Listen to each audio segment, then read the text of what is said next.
अविवाहित जोड़ों को जगन्नाथपुरी मंदिर जाने की क्यों है मनाही। जानिए इसके पीछे का पूरा रहस्य। क्या भगवान जगन्नाथ सिर्फ विवाहित भक्तों के ही भगवान हैं? क्या आपने कभी सोचा है कि भारत के एक प्रसिद्ध तीर्थ स्थल जगन्नाथपुरी मंदिर में अविवाहित जोड़ों का जाना वर्जित क्यों माना जाता है? ये कोई सामान्य धार्मिक नियम नहीं है, बल्कि इसके पीछे छिपी हुई है एक करुणा से भरी कथा, एक अदृश्य चेतावनी और एक आध्यात्मिक ऊर्जा जो आज भी वहाँ के वातावरण में धड़कती है। क्या कोई श्राप है जो अभी जीवित है? क्या एक बहन की भावना आज भी उस मंदिर में प्रवेश करने वाली हर स्त्री को देखती है? आइए इस गहन और अद्भुत कथा के साथ हम उतरते हैं उस रहस्य में, जहाँ प्रेम है पर मर्यादा से बंधा हुआ है, जहाँ भक्ति है पर बिना अहंकार के, जहाँ भगवान स्वयं रक्षक हैं परंतु नियमों के भी पालन करता है। यह कहानी उस अद्भुत परंपरा की है जो जगन्नाथपुरी मंदिर को और भी दिव्य बना देती है। भारत एक ऐसा देश है जहाँ हर तीर्थ स्थल के पीछे कोई न कोई पौराणिक कथा है, परंपरा, आस्था और रहस्य जुड़ा होता है।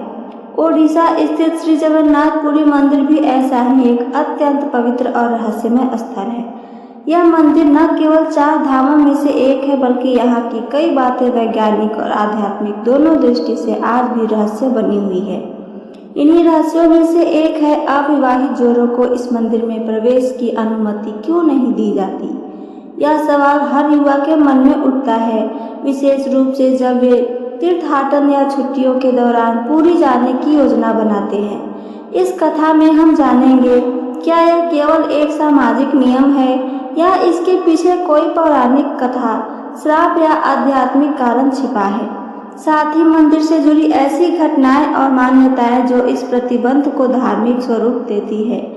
पहला, जगन्नाथपुरी मंदिर का परिचय और महत्व। जगन्नाथ मंदिर ओडिशा के पुरी में स्थित है। यह मंदिर भगवान विष्णु के श्री कृष्ण अवतार को समर्पित है। जगन्नाथ शब्द का अर्थ होता है जगत के नाथ, यानी संपूर्ण सृष्टि के स्वामी। यह मंदिर मुख्य रूप से 3 देवताओं के लिए प्रसिद्ध है। भगवान जगन्नाथ यानी कृष्ण, भगवान बलभद्र यानी कृष्ण के बड़े भाई और देवी सुभद्रा यानी कृष्ण की बहन। यह मंदिर हिंदू धर्म के 4 पवित्र धामों में से एक है, जो है बद्रीनाथ, द्वारका, रामेश्वरम और पुरी। मंदिर की रथ यात्रा, अद्भुत रसोई और मूर्तियों की रहस्यमय प्रकृति इसे विश्व के सबसे अनोखे मंदिरों में शामिल करती है। दूसरा, क्यों नहीं जाते अविवाहित जोड़े जगन्नाथ मंदिर में? परंपरा है या पाबंदी है? जगन्नाथ मंदिर प्रशासन ने यह कोई सार्वजनिक नोटिस जारी नहीं किया कि अविवाहित जोड़े प्रवेश न करें, लेकिन फिर भी यह स्थानीय परंपरा और अलिखित नियम बन चुका है। कई बार सुरक्षा गार्ड और स्थानीय पुजारी अविवाहित जोड़ों को प्रवेश से रोकते हैं। यह कोई सरकारी निर्देश नहीं है, बल्कि यह एक सामाजिक और धार्मिक आस्था पर आधारित मान्यता है। तीसरा, मान्यता का पौराणिक आधार। श्री कृष्ण और रुक्मिणी की कथा। क्या रुक्मिणी देवी को पुरी में प्रवेश नहीं मिला? एक मान्यता यह भी है कि एक बार रुक्मिणी जी ने भगवान श्री कृष्ण के साथ पुरी आने की इच्छा जताई थी, लेकिन जब वे पुरी पहुंची तो वहां की देवी सुभद्रा ने उन्हें मंदिर में प्रवेश नहीं करने दिया।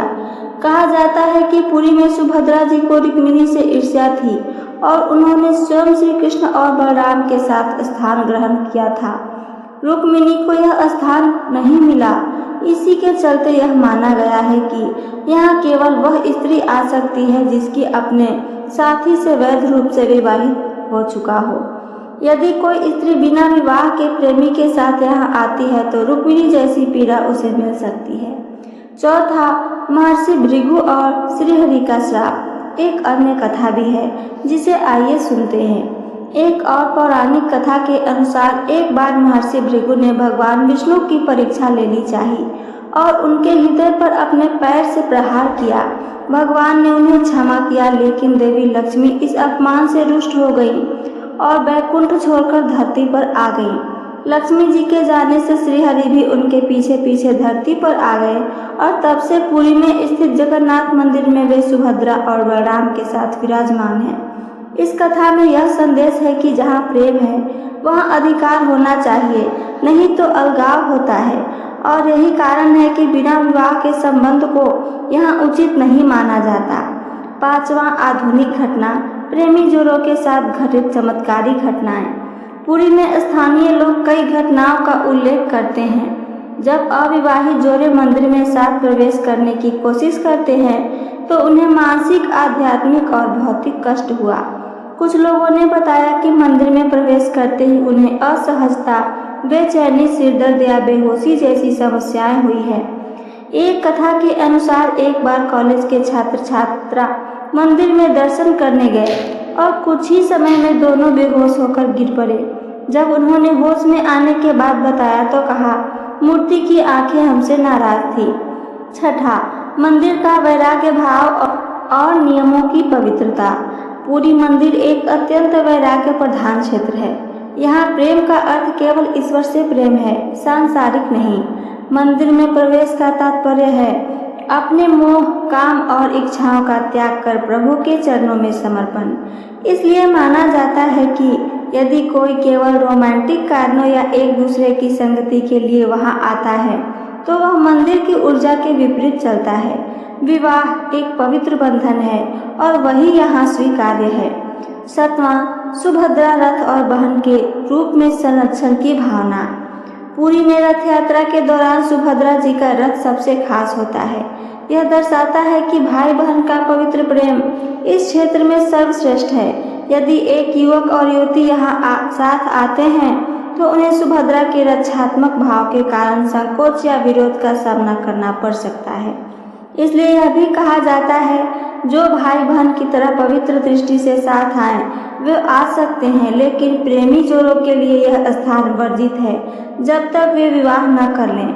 आठवां, पुरी मंदिर की मौन चेतावनी, लोक परंपराओं का संकेत। पुरी मंदिर में कोई ऐसा बोर्ड नहीं लगा है जो कहे अनमैरिड कपल नॉट अलाउड, लेकिन वहाँ की प्राकृतिक व्यवस्था, पुजारियों की दृष्टि और स्थानीय समाज की संस्कृति एक मौन चेतावनी देती है। जैसे ही कोई जोड़ा मंदिर में साथ साथ प्रवेश करता है, पुजारी पूछते हैं, क्या आप विवाहित हैं? यदि वे नहीं होते तो उन्हें बाहर जाने को कह दिया जाता है। नौवां, श्रद्धा और प्रेम में अंतर, आध्यात्मिक दृष्टिकोण से। श्री कृष्ण स्वयं प्रेम के देवता हैं, लेकिन उनका प्रेम राधा जी के साथ आध्यात्मिक था, कामना पर आधारित नहीं थी। पुरी में श्री कृष्ण जगन्नाथ रूप में हैं, जहाँ उनका प्रेम पूरी तरह भक्ति में परिवर्तित हो चुका है। वहाँ सांसारिक प्रेम की जगह नहीं है। इसलिए मंदिर में आने वाला हर भक्त एक भक्त है, न कि प्रेमी है। यदि कोई युगल भक्ति के लिए आता है तो पहले विवाह कर फिर दर्शन करे।